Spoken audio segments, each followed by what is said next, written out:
Assalamualaikum warahmatullahi wabarakatuh. Bismillahirrahmanirrahim. Alhamdulillahirabbil alamin. Wassalatu wassalamu ala sayyidina Muhammadinil fatihil ma ukhliqa wal khatimil lima sabaq. Nasir haqqi bil haqqi wal hadi ila siratikal mustaqim. Wa ala alihi wa sahbihi haqqa qadrihi wa miqdarihil azim. Rabbi shrahli sadri wa yassirli amri wa hlul 'uqdatam min lisani yafqahu qawli, amma ba'd. Yang saya hormati Bapak Camat dalam hal yang mewakili, Bapak Dan Ramil dan Bapak Kapolsek, Ketua MUI Kecamatan Pesantren, Bapak Haji Nur Salim beserta pengurus yang lain. MUI lahir didirikan oleh pemerintah karena umat Islam itu berkelompok menjadi 73. Adapun 73 itu hitungan persis atau kiasan. Ini masih berbeda pendapat, seperti halnya kadang-kadang kata-kata yang demikian kita dengar di telinga kita. Kamu sudah saya cari beribu-ribu kali enggak ketemu, padahal mencarinya masih 1, 2, 3, 4 itu. Kata Rasulullah SAW, kulluhum finnar ilal wahidah. Wa ma hiya ya Rasulullah? Qala ma ana alaihi wa ashabi. Wa fi riwayatin ahlu sunnah wal jamaah. Umatku terpecah menjadi 73 dan semuanya itu masuk di neraka kecuali satu. Kata sahabat, siapa satu ya Rasulullah? Kata Kanjeng Nabi, ma ana alaihi wa ashabi, yaitu orang yang mengikuti ajaran-ajaran saya dan mengikuti ajaran-ajaran para sahabat. Nanti wa fi riwayat ahlu sunnah wal jamaah. Adapun definisi ahli sunnah wal jamaah ini belum ada kesepakatan yang konkret. Masih banyak perbedaan-perbedaan. Namun umumnya ahlu sunnah wal jamaah itu yang tidak menyimpang,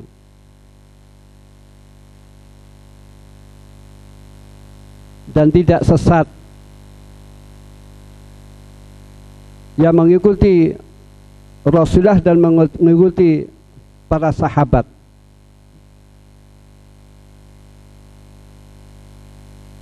Nanti wa fi riwayat kulluhum fil jannah ilal wahidah. Semuanya masuk, kulluhum fil jannah ilal wahidah, semuanya masuk surga kecuali satu yang tidak masuk surga. Kata Imam Ghazali rahimahullah, kedua riwayat ini semuanya memper benarnya. Kalau kulluhum fil jannah ilal wahidah, ini berarti umat Rasulullah sallallahu alaihi wasallam itu dibagi menjadi dua. Satu umatul ijabah. Umatul ijabah itu orang yang mengatakan, orang yang mengucapkan asyhadu alla ilaha illallah wa asyhadu anna muhammadar rasulullah. Dan kelompok-kelompok umat Islam ini berpotensi untuk pecah, untuk konflik, untuk berbeda pendapat. Maka dibentuklah MUI yang mana anggotanya dari beberapa kelompok. Ada yang dari Nahdlatul Ulama, ada yang dari Muhammadiyah. Sekarang berkembang di Indonesia itu ada beberapa kelompok. Dan ini tidak bisa ditanggulangi dan tidak bisa dihindari. Namun yang kami berharap, apapun kelompoknya, ketika dia tinggal di Indonesia, dia harus tunduk dengan peraturan-peraturan pemerintahan Indonesia, seperti mengakui tentang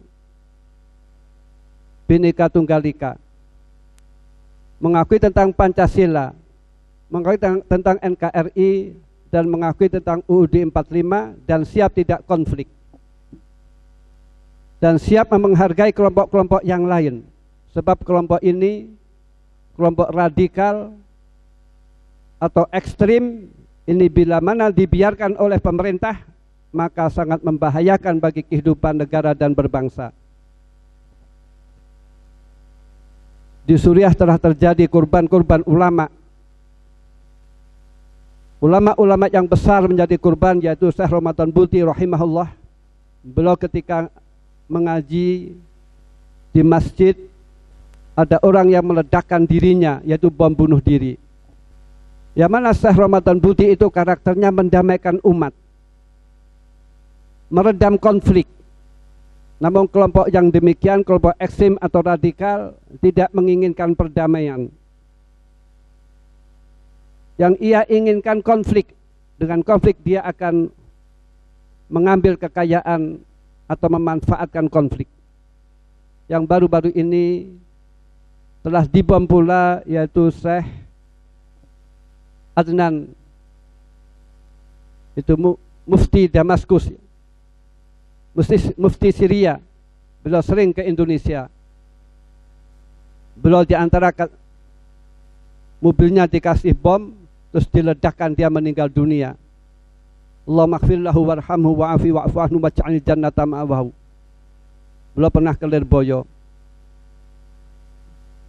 Informasinya beliau sering menghadapi percobaan dibunuh, namun selalu selamat. Dan apa yang ia lakukan, beliau meredam umat supaya tidak konflik di Syria.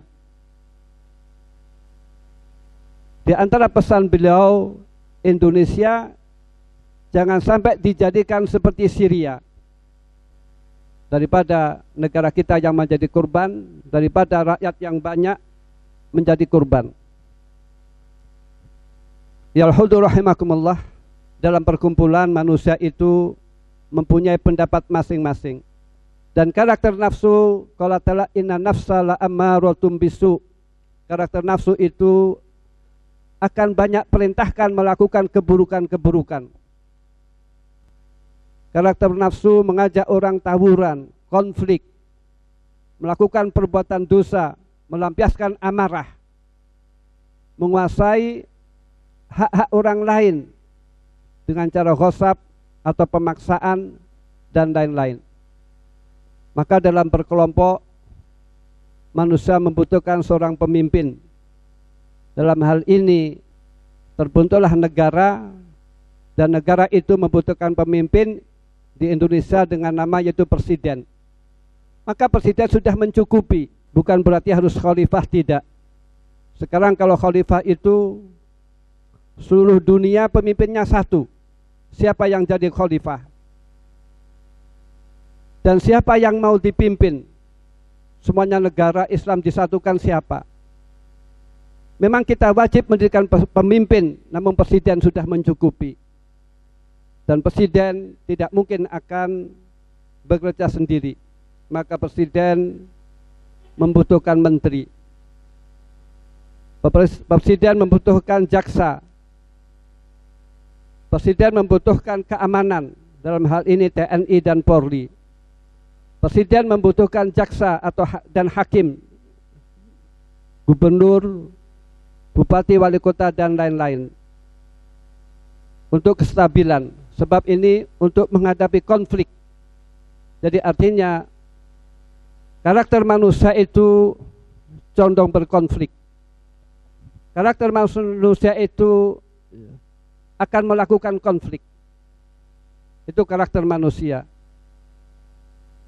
Misalkan saja seorang pemimpin itu mempunyai wilayah, mempunyai kekuasaan, maka tidak aneh bila mana pemimpin itu diprotes dikritisi.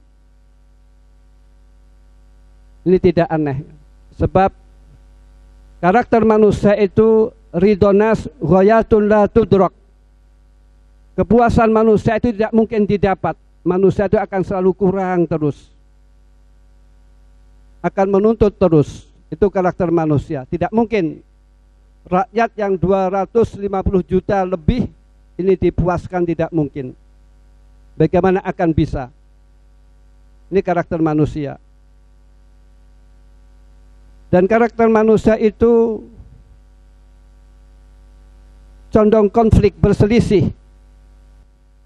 Perintah Allah Subhanahu wa taala, qala ta'ala wa aslihu dzata bainikum. Supaya kamu sekalian mendamaikan orang-orang yang berkonflik. Wasulhu khair. Perdamaian adalah lebih baik daripada bercerai-berai. Damai adalah lebih baik daripada konflik. Maka dari itu kebaikan, kemajuan, kebahagiaan, kesuksesan, dan kekuatan ini harus didapat dengan persatuan, yaitu kerjasama, ta'awun alal birri wa taqwa. Tanpa persatuan kita akan hancur-hancuran. Na'udzubillah min dalik. Yalhudu rahimakumullah. Dan MUI ini visinya dan misinya menyatukan umat. Kita hidup di Indonesia ini tidak cukup kita hanya menyatukan antara golongan Islam dengan golongan Islam yang lain. Namun di Indonesia ini ada beberapa agama.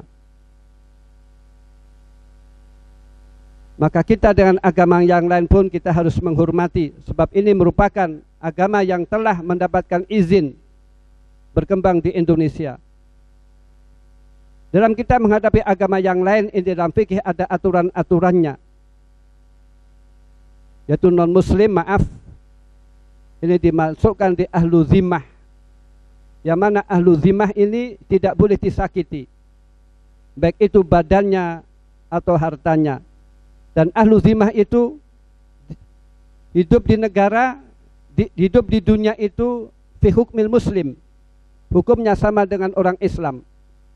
Tidak boleh disakiti fisiknya, atau tidak boleh dihartanya, tidak boleh diambil hartanya, tidak boleh dihancurkan, tidak boleh. Di dunia fi hukmil muslim, di dunia itu hukumnya sama dengan orang Islam. Inilah pandangan agama Islam. Jadi menghargai agama yang lain. Dengan agama yang lain saja ajaran Islam menghargai, apalagi dengan sesama Islam. Innamal mu'minuna ikhwah, al muslim akhul muslim. Antara orang mukmin ini adalah saudara.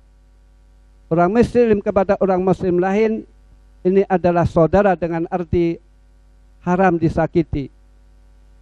Tidak boleh dikafir-kafirkan, tidak boleh dibid'ah-bid'ahkan, tidak boleh disesat-sesatkan.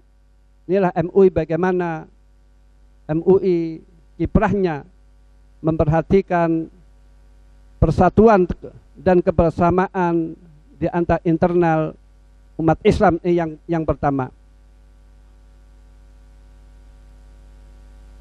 Dan juga tugas MUI, maaf, kita mengawasi, kita komunikasi dengan pemerintah. Maaf, umat Islam itu tidak akan bisa mentolerir bila mana kemungkaran itu merajalela. Kemungkaran itu dalam Islam wajib dihilangkan. Namun dalam menghilangkan ini ada kelas-kelasnya. Misalkan saja bagi pemerintah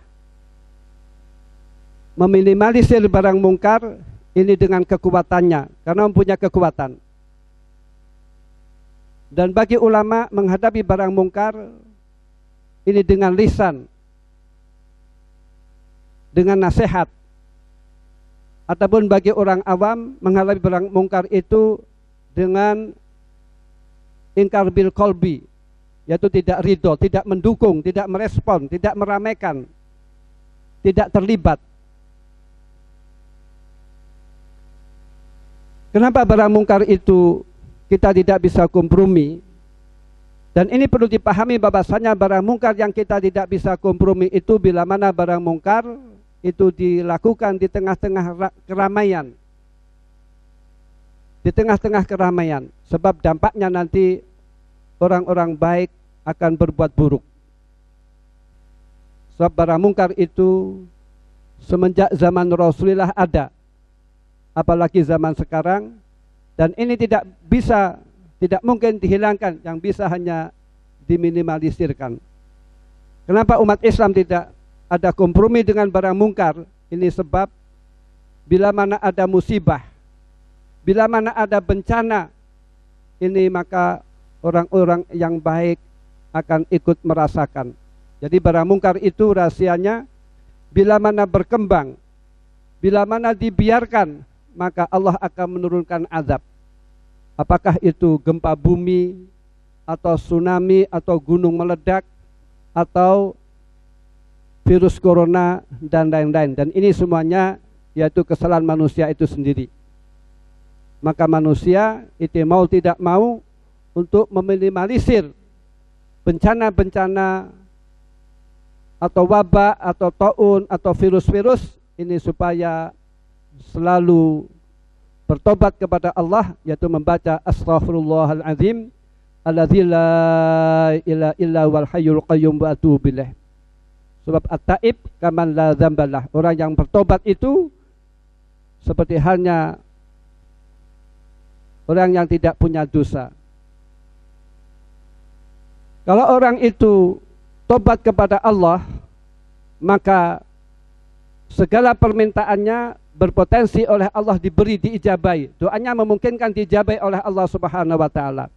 Dengan arti, kalau kita menghadap kepada Allah, kalau kita tobat kepada Allah, ini supaya diijabai oleh Allah, maka kita harus bertobat. Dan bukan hanya ini saja. Ada sebuah cerita, yaitu Abdullah bin Umar radhiyallahu anhu didatangi oleh seorang penguasa yang zalim, minta doa.